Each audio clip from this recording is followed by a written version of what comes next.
भाई आउ भौणी माने बहुत बड़ विपद आम ओडिशा प्रति माड़ी आसवाक जाउची। माँ समलेई देले बहुत बड़ अशुभ संकेत। आपण माने थरे एई भिडियोटी को देखंतु। ओडिशा को माड़ी आसुची बड़ विपद। माँ समलेई देले आगुआ संकेत। राति अधरे मंदिर बाहरी बुलिले माँ। गर्भगृह पड़ी पड़ी गला माँ को अलता पिंधा पाद चिन्ह। झुणा धूप बास्नार महकी उठिला आखपाख अंचल। दर्शक बंधु ओडिशा उपरे रही बड़ विपद जार आगुआ संकेत देइछंती माँ समलेई।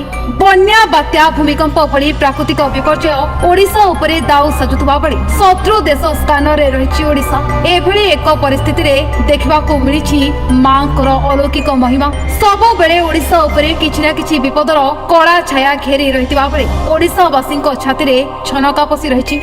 पुणी सत है मालिका कथा। मंदिर भितरू देवी माता बाहरी आसिले एवं पाद चिन्ह छाड़ी देइकिरी चली गले। आपण माने जदि माँ समलेई को मानुथिबे आ हृदय सम्मान दउथिबे ताले जय माँ समलेई लिखिदेबे।